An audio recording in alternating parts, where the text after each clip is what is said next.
Welcome to the Alameda County Bar Association and the Love Thy Lawyer podcast.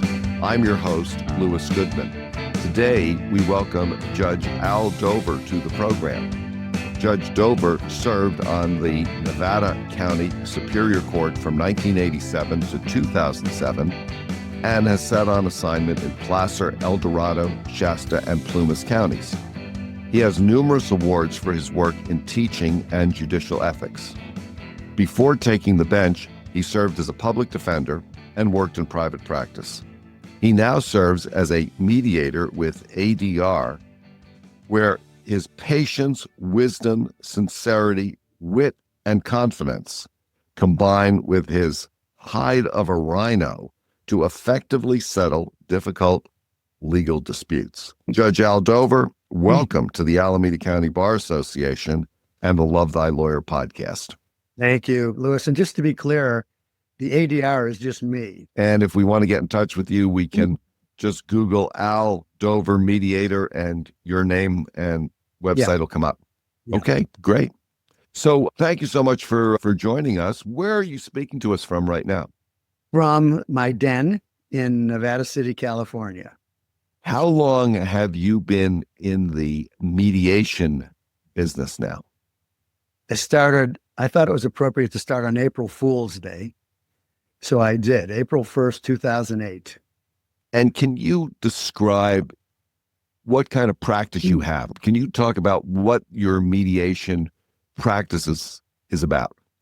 Yeah, I can, because it was really almost a mystery how it evolved. You folks might well know some of these folks, but one of the first mediations I did was for Betty Epstein, who was prominent in the estate bar in San Francisco and I think the East Bay. She's become a mediator herself. And then another kind of larger firm from Walnut Creek that I think has since imploded. But I did this kind of high emotional impact, complicated will and trust dispute. And it was like 13 hours. I was on the top floor of some big building in San Francisco with the sister. It was sister versus brother. The brother had to be 2 floors below because she claimed he had hired a hitman to kill her. And it was, one of those. And so it was resolved. And the next thing I knew, I'm getting calls from her, but also other lawyers I guess she had talked with and some other lawyers from Walnut Creek. The same thing happened to me in Sacramento when I did another high emotional, difficult mediation for the Weintraub Tobin firm and another large firm in Sacramento. And then the same thing happened. And really, I just kind of blundered into doing these high emotional conflict, family will and trust disputes. And now I've done probably close to 400. I mean, I also do, general civil, like you'd expect up here, real estate and business breakups, especially professional businesses, but mostly really high emotional conflict, will and trust matters. And you're always acting as a neutral, is that correct? Yeah, just as a mediator. Where are you from originally? I'm from the little village of River Forest, Illinois, which is next to Oak Park, which is much better known, suburb of Chicago. Is that where you went to high school? 2 years, Oak Park, River Forest, and then my family moved to Toronto, and I went to York Mills Collegiate Institute. And if it wasn't for a lawyer that's now in San Francisco named Mark Vanderhout, who was my backdoor neighbor in Toronto, I'd still be in high school in Toronto. He taught me how to study. I had never studied, really, ever. It's funny, really, because my mother called his mother and says, Jesus, Albert's doing terrible in school. And Mark's mother said, well, send him over. And Mark said to me, well, how are you studying for these tests? There's only 3. It's like a quarter, and 50%. He said, how are you studying? I said, what? He said, no, how are you studying? I said, what? So he really taught me how to study. And he's a big time immigration lawyer, toward the end of his career, although he'll never stop working in San Francisco. Now, when you graduated from high school in Canada and finally figured out how to study. Where did you go to college? It was a cold night in Toronto when I was applying. And so it was between Miami and Arizona. And Arizona, had a better reputation as a party school at the time. So I went to Arizona.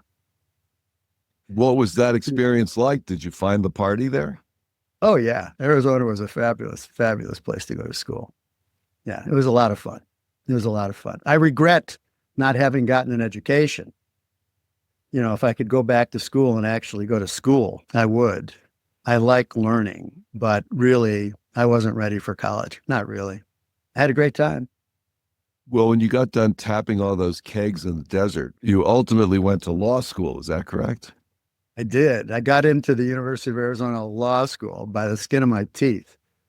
Because remember, it's during the war, so there's a lot of people applying to law school. I think there were 2,100 applications for 105 seats or something like that. Which war are we talking about? Spanish American? Or? Yeah, pretty sure it was Vietnam. I got in, but I couldn't afford to go. And the dean said to me, well, work in the state for a year and get in-state tuition. So I more or less did that. And then I reapplied. And then they put me on like the maybe list, like the alternate list. And I marched into the dean's office. And to this day, I don't know why he didn't have me arrested. I don't even know if I was wearing a shirt. I might just have had a leather vest on, jeans and sandals. And I went, Dean Ayers, you told me to work, apply, what do you mean maybe? And he let me in.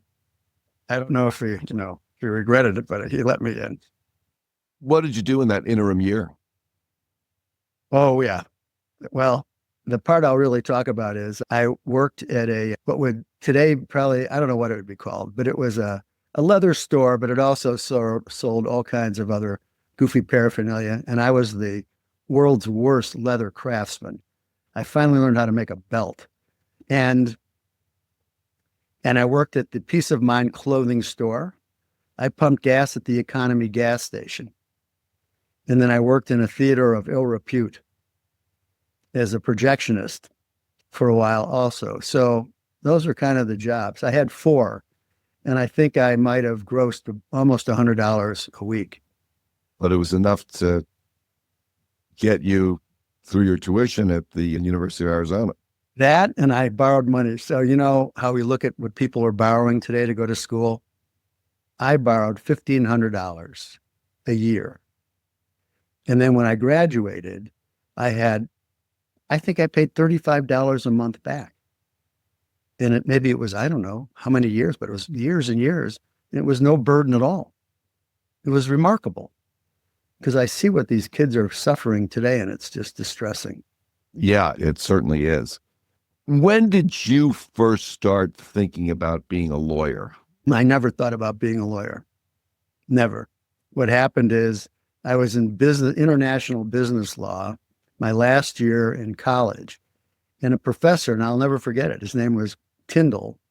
He said to me, Al, I think you may have an aptitude for the law. Maybe you should think about it. And it was right at the time when you could think about taking the LSAT test. Well, nobody had ever told me I had an aptitude for anything except having a good time.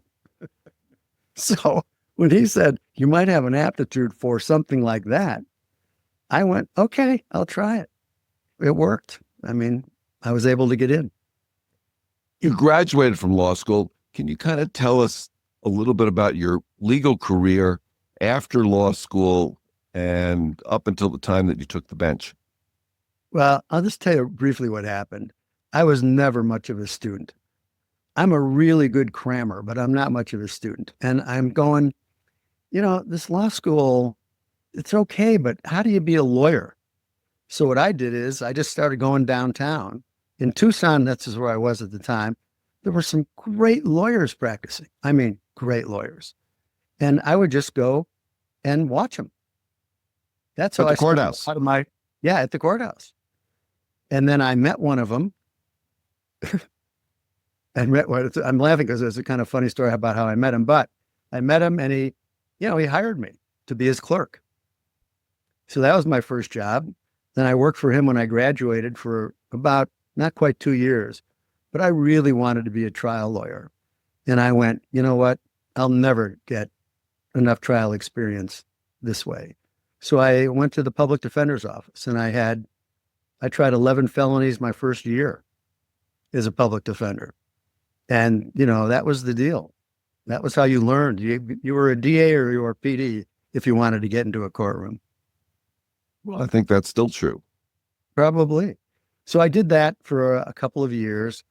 I did a very large murder case. It was the first highway patrolman who was an undercover agent ever killed in the line of duty.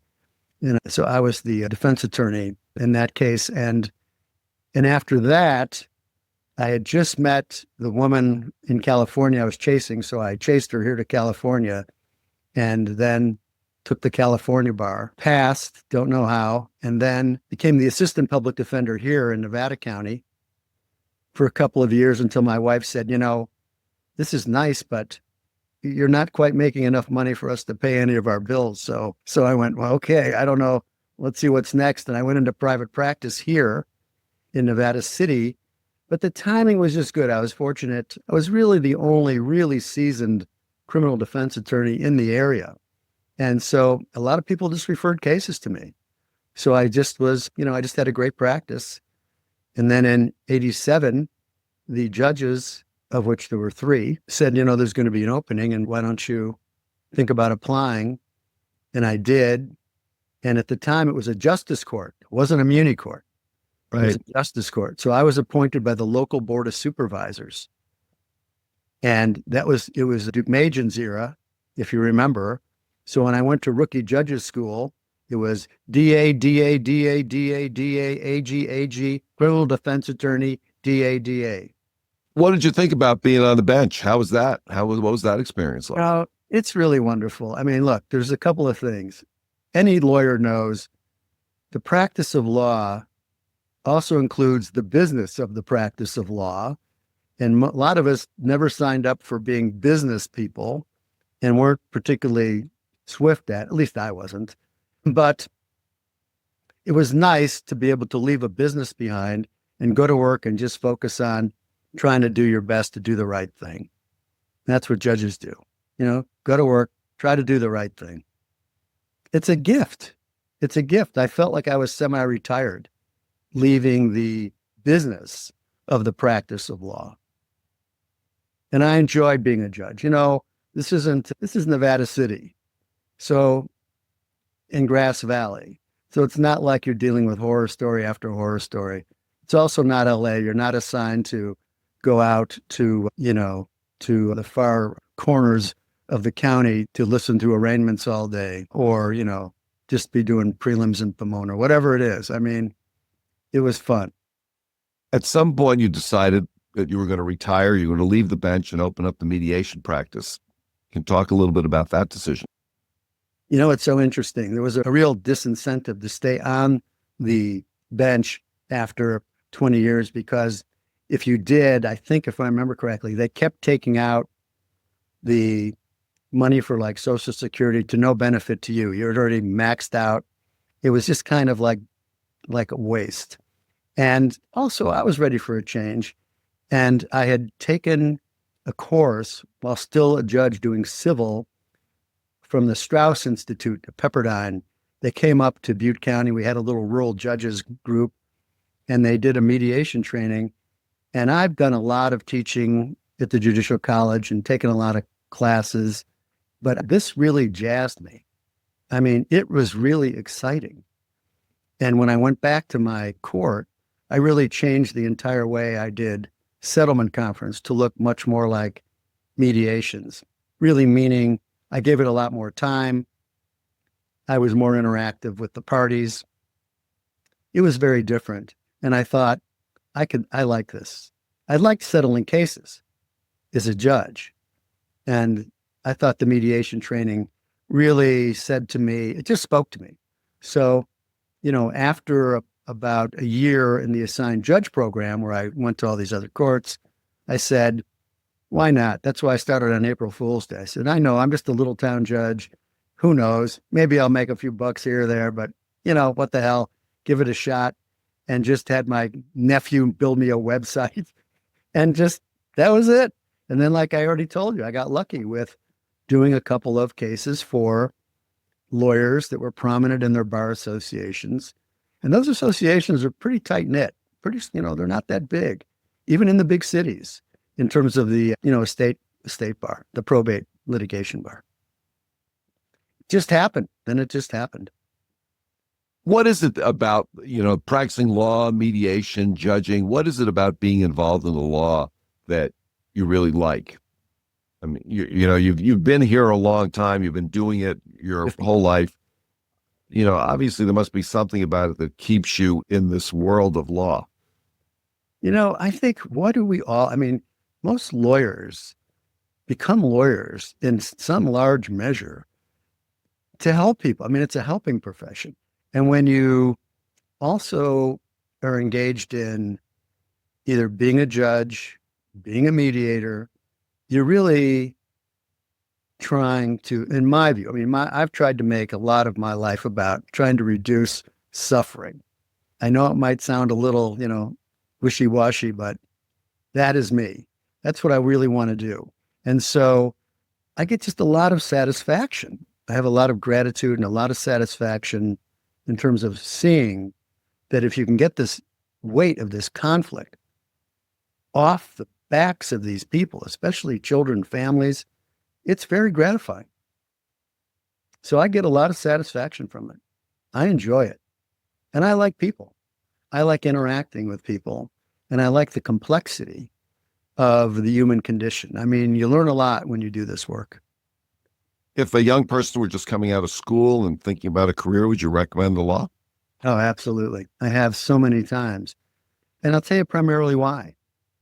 There are so many ways to be a lawyer. You can really find the lane that suits your character, your personality, your goals. You folks know you don't ever have to see the inside of a courtroom if you don't want to.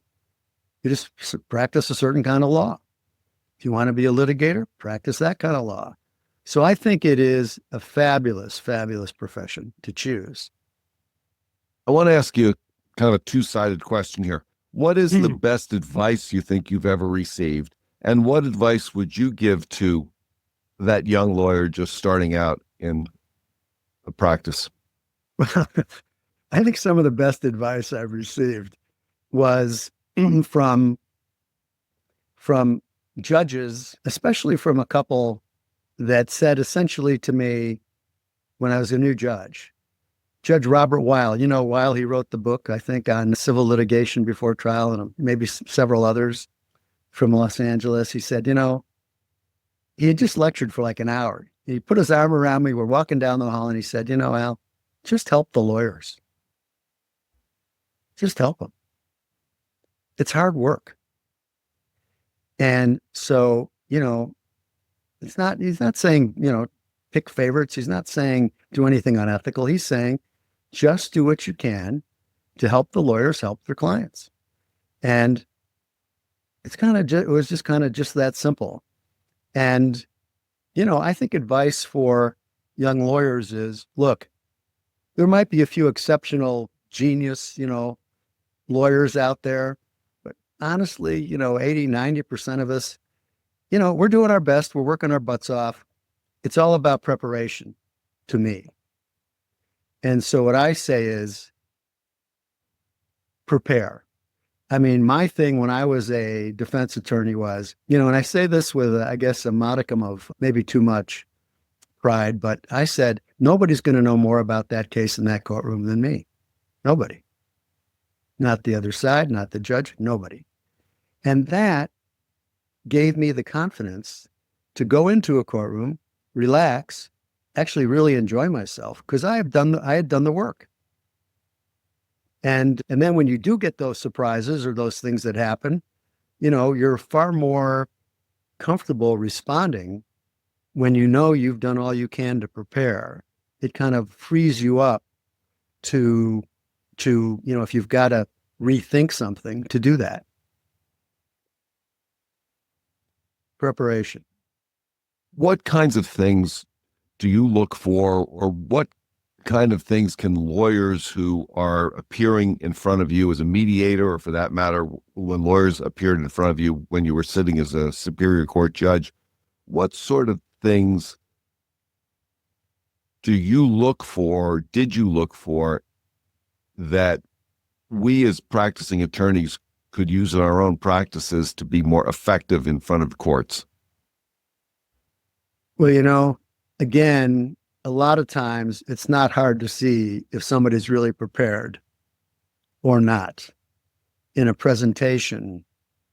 I'm talking like as a judge. So if the lawyers, don't look prepared, don't look organized, it's not hard to see that. And it's disappointing to see.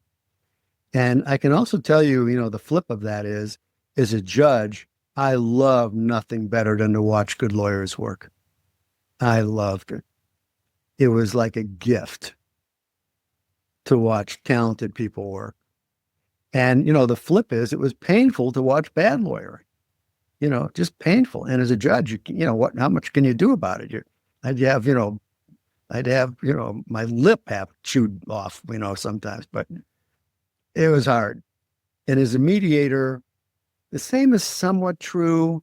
The difference is, as a mediator, you're not listening to decide anything. You're really listening to understand. What's this about? How do I help these folks help themselves? And so it's an entirely different way to listen. And it's a very different interaction because you're, interacting with the folks as much or more than the lawyers. So for me, in mediation, I wanted the lawyers to, and oftentimes I had talked to them before the mediation started, to really let me know what they wanted from me. Do they want a more facilitative? Do they need a more evaluative? Do they, again, help those lawyers? What do they really need from me? So I looked for that kind of candor. And then I hoped that they would have had, candid conversations with their clients to not skew their expectations and to help them be able to get on a good business footing to make a decision. Does this proposal look better to me than litigating? So you wanted to see that work was done. Do you think the legal system's fair? I think the legal system has a potential, all the potential to be fair. I think that's, it's kind of a giant question. It's hard to parse. So I kind of look at it like this. In terms of being like in the criminal realm, where people get public defenders so they have lawyers and resources to investigate cases, it's not like they have all the resources of the state, but it's probably about the best we can do. The civil realm concerns me more when I saw the big moneyed interests just try to really just kind of run roughshod over folks that, weren't as well moneyed and would just try to take advantage of that. That always was, it's distressing. I mean, it's just kind of distressing to see, and it's not hard to see from time to time. So the system certainly can be fair. I mean, jurors have always, I think, for the most part, done their best to be fair. But sometimes, moneyed matters, can skew or create outcomes that aren't necessarily fair. Judge, I'm going to have a few more questions for you before we finish the podcast. But right now, we have two other people on the podcast, and I'd like to give them an opportunity to participate by asking a question or making a comment to you. Let's start with Joseph Rosenthal. Mr. Rosenthal, do you have a question or a comment for Judge Dover? Good afternoon, everyone. Thank you for the opportunity. I am involved now in an arbitration mediation on a med-mal case. And I wonder, on the side of the plaintiff, and I wonder, I'm also a physician, by the way, and I know quite a bit about the case itself. I wonder, how much of expert opinion do you need in an arbitration mediation case versus a regular legal procedure? Let me see if I understand the question. How much, in other words, how much information do you want professionally? Specifically, how much expert information, because, I am kind of an expert, not exactly on the area of the subject matter of this event, but I know quite a bit about what is involved. How much of an expert opinion do I need to get in order to convince a mediator in this case? Yeah, this is actually a very, very nuanced question and complicated. So let me just see if I can give you a sense of it. Is a mediator, and the people are trying to ask themselves the ultimate question: does this proposal look better to me than litigating? Okay, so to do that, if they have certain expert evidence that is going to weigh, say, more favorably as it's understood by both sides to a plaintiff, well, guess what?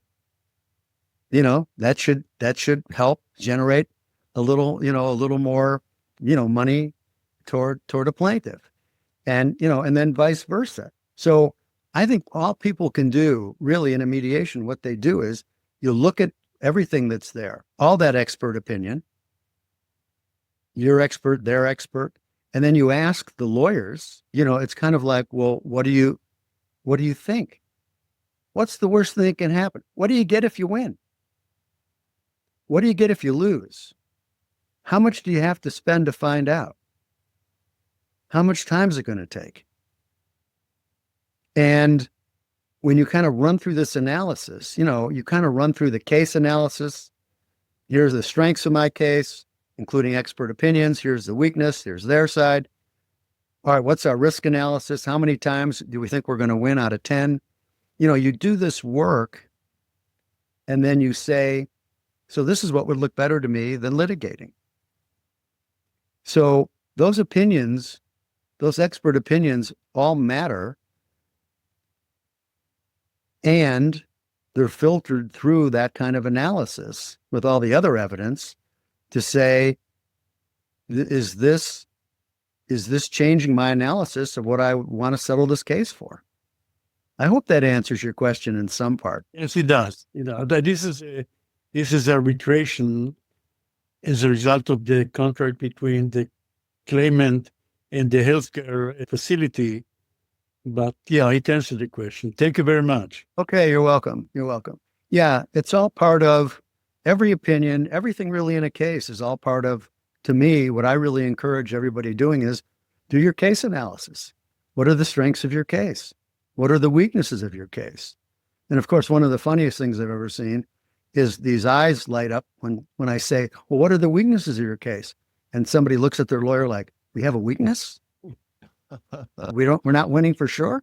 And I'm going, somebody needs to take a little time out and have a little conversation, And so, that's happened a few times, and it's, it's a bite your tongue thing and hope somebody has the right conversation. Yeah, guess what? You can lose in litigation. Thank you, Mr. Rosenthal. Thomas Splitzbach, do you have a question or a comment for Judge Dover? I have two questions and I have one comment. The first question is, how do you get to mediation? Is it the court suggests that you go to a mediator, or do you decide to go to mediation before you decide to somebody, for example? So that's a great question. And it's actually a complicated question. But to start with, mediation is a voluntary process. So it really means that the sides, just say there any two sides, are talking. So the lawyers are talking and going, it's going to cost a lot of money. We know it's going to take a year or two or whatever it's going to be. Is this case suitable for mediation? Meaning, do we have enough information, even now, before we invest in discovery and do all this, to try to resolve it ourselves?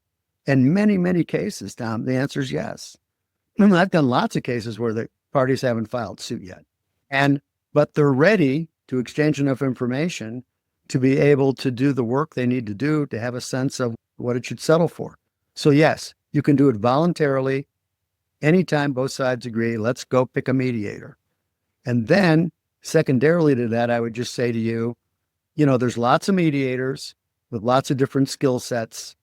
And so also picking a mediator becomes important. Also, yes, there is mediation that you are sent by a court where they're going, you must mediate. There's also lots of contracts these days, especially in real estate, that says you have to mediate before you sue. If you don't, you can't get attorney's fees. So there's those contractual provisions in more and more cases. And then at the Court of Appeal, and I do quite a few mediations for the Court of Appeal, cases already been tried. Somebody won, somebody lost, they're on appeal. And the appellate court does an analysis and says, we think this case it would be good to go to mediation. And then they'll order the parties to go to mediation. And then who pays for that? There's generally a panel of justices that try to determine what cases look suitable for mediation. In the third district where I am, that's the case. And I think in the sixth, I think down in San Jose, they do that. I'm not sure about other districts, but they will send cases out to be mediated. Okay, my next question. You stated that you love to watch great lawyers work. I do. And you also suggested that being a good lawyer means to come to court prepared. What does a great lawyer do beyond preparation that catches your eye? I guess it would be beyond preparation. Some people are just talented and skilled at things that you don't see done really well often. And by that, I mean Floyd Dyer. I've seen very few lawyers do a creative job with really uncovering biases or, tendencies. Very few really know how to engage people in a way that actually gets them to open up and share things that, they might not really want to be discussing. But some lawyers are just really gifted at that. And I always was amazed to just watch those folks work. And then in Tucson, there was Richard Grand. Richard Grand started the inner circle of advocates, the people that won over $1 million as plaintiffs' lawyers. And so here he is in Tucson. And I watched him work. I mean, I watched him deliver closing arguments that it was like listening to good poetry that I actually would understand. Most poetry I don't. But he was his words would hit you, and they wouldn't hit you here. They'd hit you here. They'd hit you here. They'd hit you. And you would go, oh my God, this man's a master. He's a master. He can paint with words. Yeah. And a storyteller. Absolutely. Right. Absolutely, Thomas. A great storyteller and, totally relatable. Right. You know what I mean? Well, that's my final comment. You are relatable too. I love your humbleness, and I also love your sense of humor. I think that was very refreshing in this world. Yeah, it's helpful too. You've got to have one in our world. Thanks, Tom. Thanks, Joe. Okay, I have a couple of lightning round questions for you, Judge. Let's say you came into some real money, $3 or $4 billion. What, if anything, would you do differently in your life? Well, first of all, Louis, is this any kind of prediction? I mean, should I go get a lottery ticket? I mean, what are we thinking? That's a client decision. Okay, all right. I think if I had that kind of money, I already know. We know there's a lot of organizations out there. There's a lot of foundations out there that do good works, right? Feed the hungry, do all these things that, really need doing.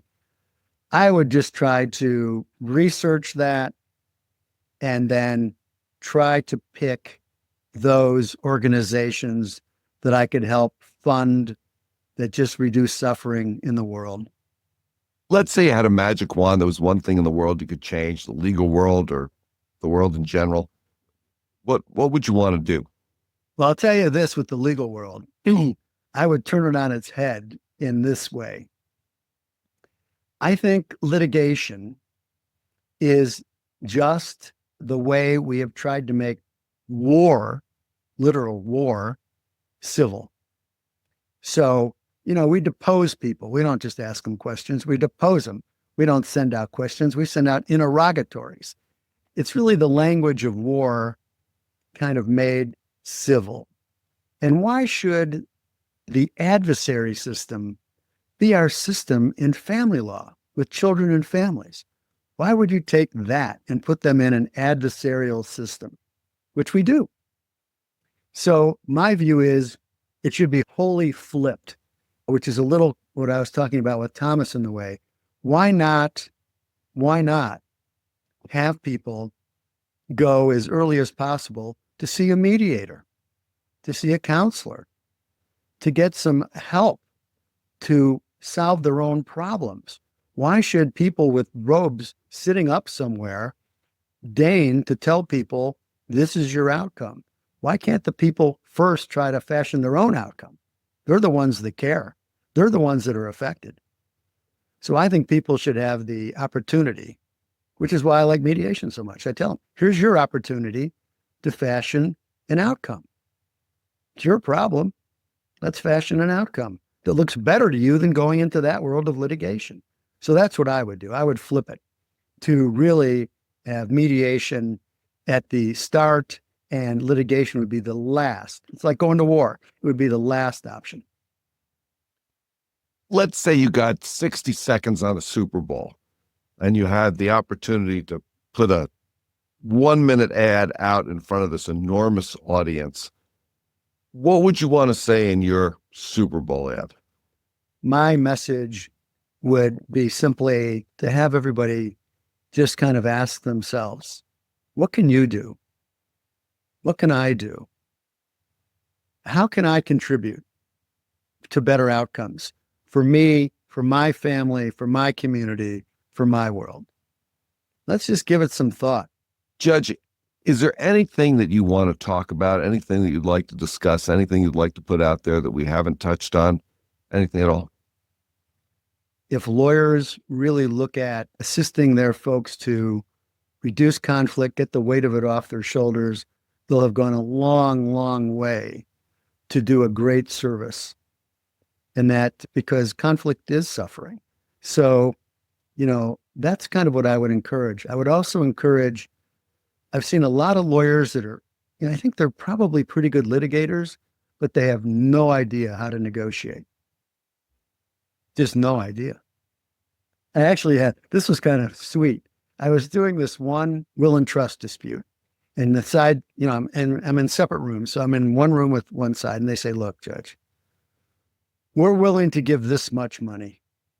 We're willing to give this much money, but we have no clue how to get them there. No clue. Would you just kind of do this for us?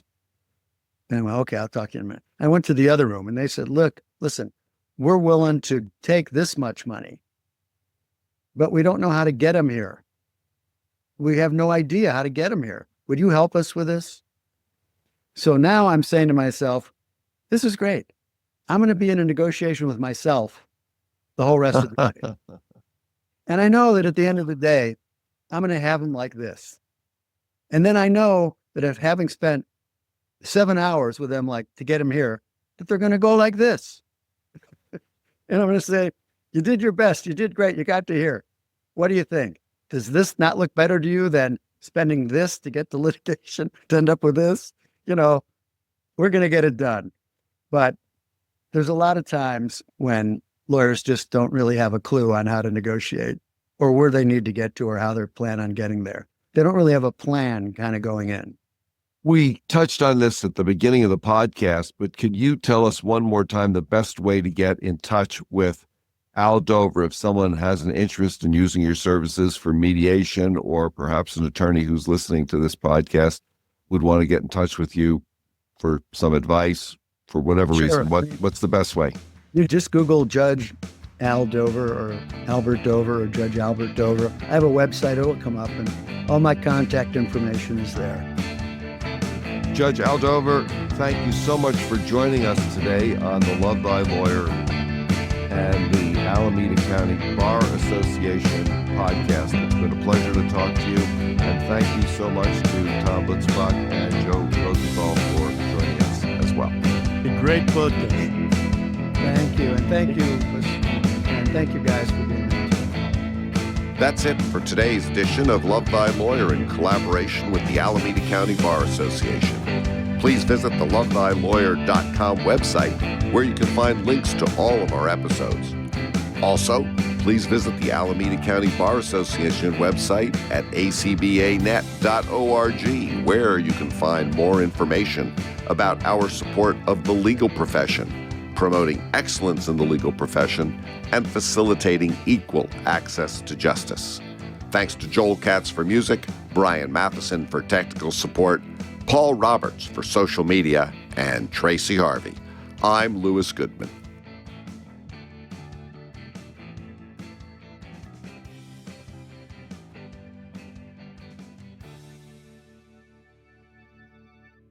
And I took the LSAT, and it's not like I, set any records, but I did better than most of my friends, which says something about my friends.